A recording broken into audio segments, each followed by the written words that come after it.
we sanctioned schemes worth 2,04,000 crores. You burn coal, get CO2. You burn gas, you get CO2. You burn shale, you get CO2. So why only coal? They have no answer to that. It was a challenge because of what people like Jairam Ramesh did. That gentleman single-handedly put such hurdles in the system as to slow down the speed of progress of India.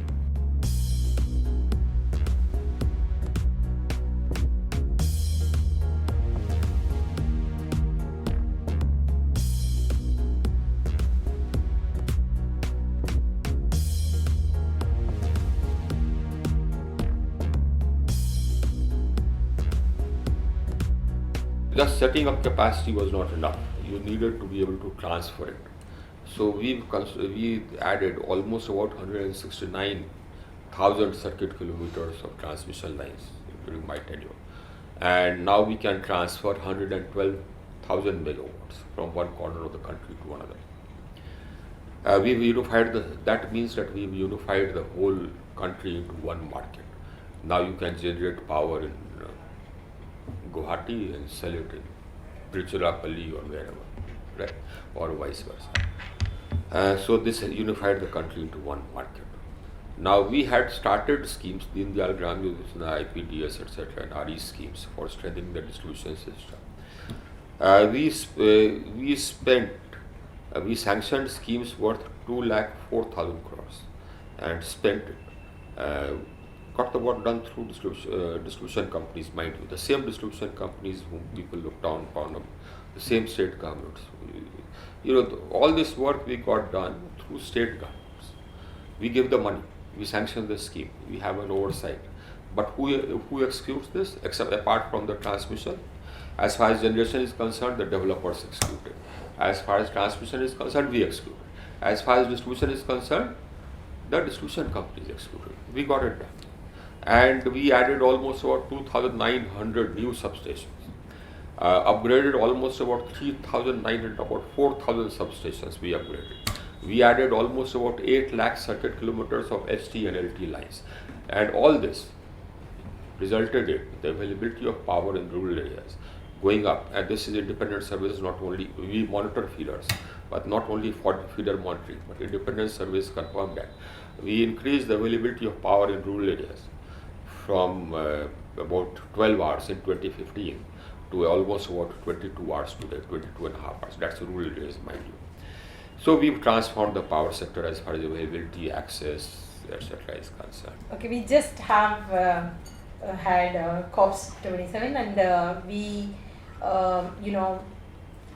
your ministry is one ministry which is a department which is closely linked to whatever India is going to do on that climate front.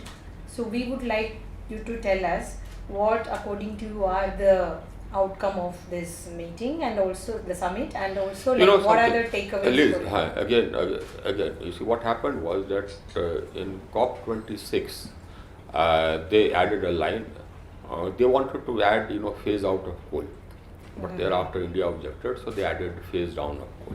Now that was totally hypocritical and inequitable, because coal is not the only fossil fuel which causes global warming. In fact, natural gas is responsible for as much of global warming, if not more, because of the methane factor. And so when this happened, thereafter my take on this was, and I mentioned this to Mr. Bhupender Yadav, that this is not acceptable, and if it was a question of phasing down, you should have talked about phasing down all fossil fuels, because all fossil fuels release carbon dioxide when it is burned.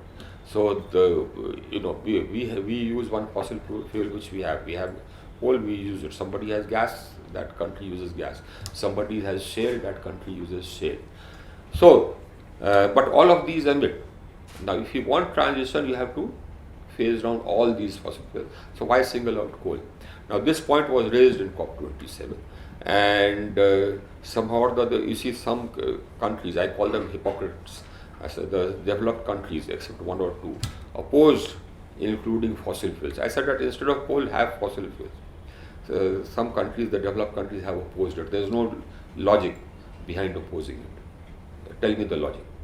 Because I mean, you burn coal, get CO2, you burn gas, you get CO2, you burn shale, you get CO2. So why only coal? Now they have no answer to that. So it's sheer hypocrisy. And as far as energy transition is concerned, as I said, we are a leader. And nobody has done as much as us. And and we are continuing to do this. We will not stop what we are doing. So, Despite the fact that our per capita emissions are 1/3 of the world average. You look at the legacy load, carbon load. The legacy carbon load, 85% of that has come from developed countries. We are responsible only for about 3.5%, 3.47% to be exact. Whereas we have a population of 17.5%. 17.5% of the global population responsible for only 3.5% of the total carbon load which is there, which has caused the temperature to go up by 0.89%, by 0.89 degrees. Yeah. so one issue which has been, among the political parties, and I'm sure when Parliament meets, it will be coming for discussion about this freebie culture and this DISCOM, the payments, and this was one of these issues which even Prime Minister has talked about. So you have been meeting the Parliament Yeah. You know what I ministers did? Yeah. I asked my staff, this is work in progress, I in fact send you the data. I had asked the staff to get me the finances of all these states which are announcing freebies.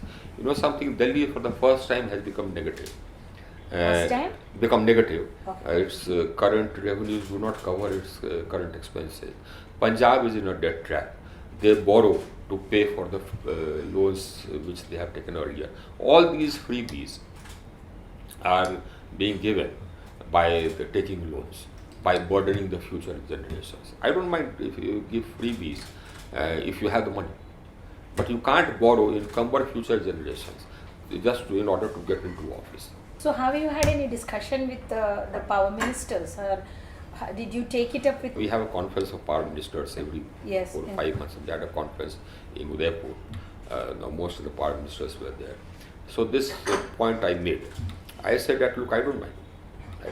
If you give free electricity to everybody, but we have to pay for it.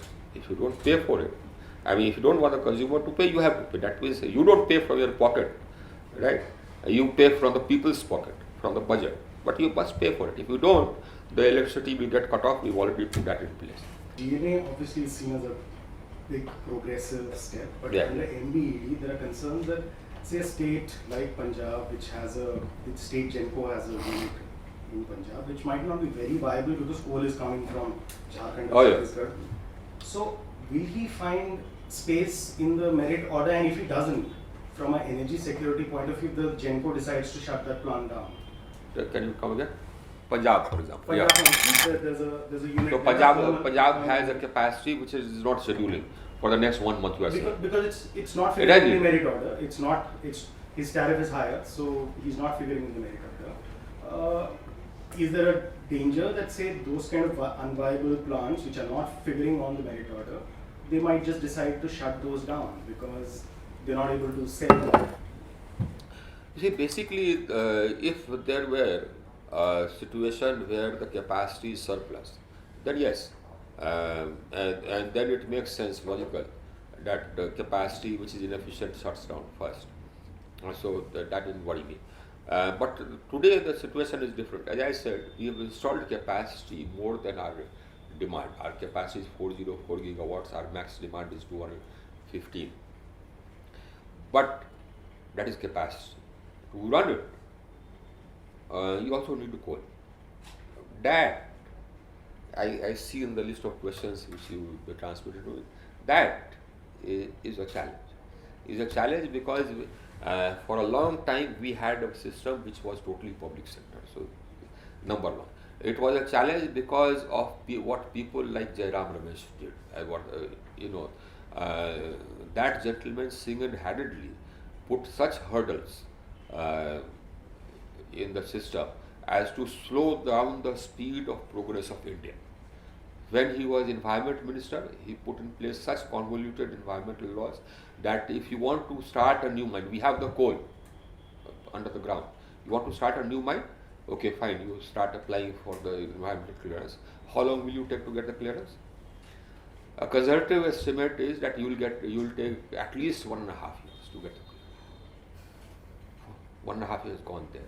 Then land acquisition. Again, Mr. Jairam Ramesh. He made the land acquisition law so convoluted that again you will take 1.5 years and 4 times the market cost to be able to acquire the land. And so there's only 2.5 years after you decide to start a mine that you can start actually digging. So that is the problem. Now what we have done is that our government has auctioned mines to into the open market to private companies. Many of them will start production. So 2 years down the line, again 2 years. 2 years down the line, I will not have this problem. In Bihar, we have seen a lot of political changes, and the latest being this exit of Nitish Kumar from the NDA. So, I mean, the talk in the BJP is it is going to affect BJP's prospects in the state. So, what is your reading?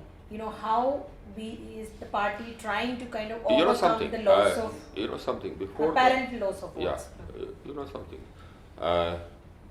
Before the last assembly election, I had told my party leadership that we should break our alliance with Nitish Kumar. I had told them that now Nitish Kumar, there is a huge anti-incumbency against him. He is a liability. We should, break. We will do better. And if we had broken, we would have done better. We would have done better because out of the 100 odd seats which we contested, we won 73, 74. Out of the 100 odd seats, he took more seats, in fact, net seats, and he won only about 42. And this is just shows what his average is. The voter is the same. It was an alliance, but the same set of voters. I mean, he won 43 seats. I won 73 seats. So we should have broken it then. But I don't know, somehow the other leadership did not agree.